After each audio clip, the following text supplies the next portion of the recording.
What would happen if your local horror host goes rogue? Would she take over the television station and tell some scary stories? We're about to find out.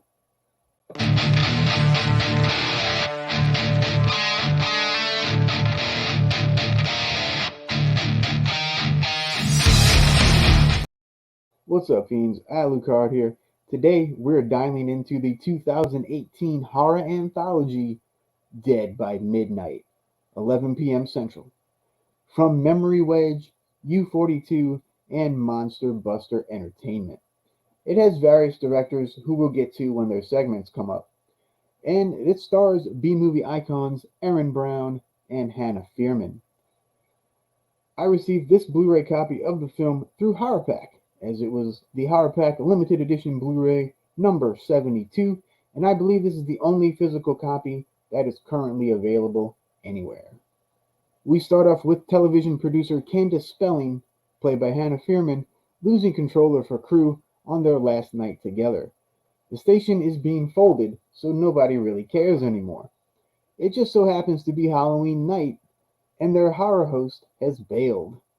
In comes the mysterious and sexy mistress of midnight, hired from Instagram to save the night.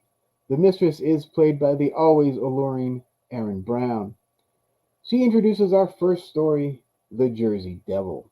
Directed by Tony Reams and stars Davy Crimmins, Avery Bartolozzi, and Pete the Sheep. We start off in 1984, sometime between Gremlins and Chud. Love that.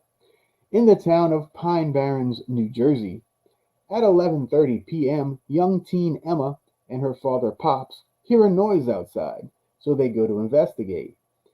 It ends up being a battered waitress named Danny, so they help her inside. As she begins to tell her story, the house falls under attack by the notorious Jersey Devil. I don't want to dive any more into this one as it'll give away too much. But this story is great. The acting is stellar all around. The story is engaging. My one criticism is the CG Jersey Devil, which for a low budget indie horror doesn't look half bad. I'm just not a fan of CG, as I'm sure most of you know, especially when it seems that at one point they have a guy in a suit. I could be wrong. It looked like a guy in a suit. Anyway, it was a great way to start this anthology off. Next up, we're gifted a story called Creepy Dolls, directed by Eric Davis and stars Andrew Puckett, Alan J. Sanders, and Dajor Ashwood. We meet bloodied Ben, who hurriedly runs into his pals Sebastian and Tony, and proceeds to tell them about his doll encounters at a haunted house on Simon Avenue. Again, I can't go too much further without spoilers, but this one will be terrifying for those with pediophobia. There's even a red-headed doll. Shout out to Chucky, perhaps?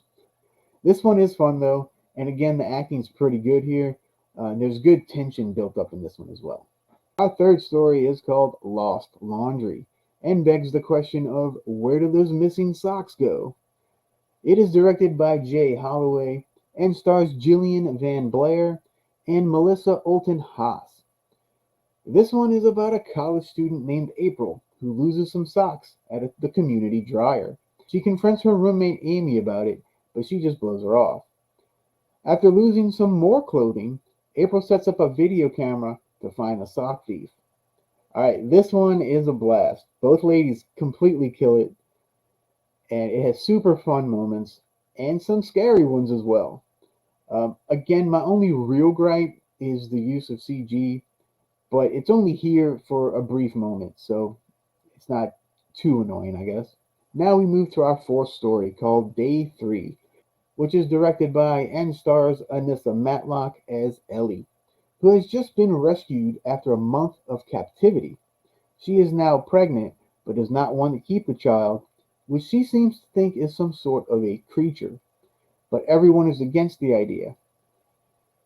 This is by far the most serious of all the stories. There's really no levity here like the others, which makes this one seem a bit out of place with the rest of the movie. That being said, this one is really intense. It's an interesting story, but I do think it needed more time to be fleshed out. It just kind of jumps into the ending without much explanation. Then we move to our final story, and perhaps my favorite one, Blindside, directed by Tori Haas and stars Jenny McCarthy, with an I, and Maxton Jones. This one is about a young, bespectacled woman named Rebecca house sitting at her boyfriend's house.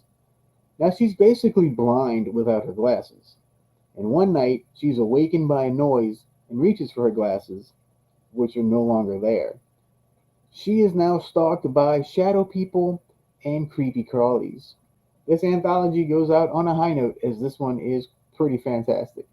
Everything works here. The acting, the effects, the story, the direction, all of it. And it's a great way to cap off all the stories. Then we return to the wraparound story, which is called Dead Air, by the way, which is also directed by Tori Haas. Will Candace get control of the airways back, or will the Mistress of Midnight prevail in her takeover? You'll have to watch and find out. Overall, this is a very good horror anthology film. All the stories are unique and are very well done.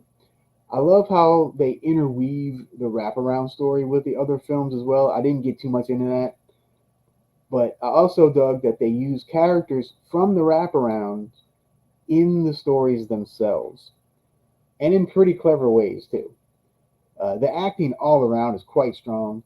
I always love seeing Erin Brown and Hannah Fierman in films, as they're both pretty amazing. The practical effects are all well done. I'm just not into the CG stuff. I think it drags the film down a little bit. And that one segment that doesn't quite fit with the others might throw off a few people.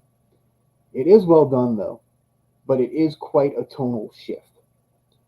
I'll give Dead by Midnight, 11 p.m. Central, 4 bats out of 5. I'd recommend this film for any horror anthology fan, fans of clever horror shorts, and of course fans of Erin or Hannah. This movie does have a sequel called Dead by Midnight Why to Kill, which is currently available on Tubi.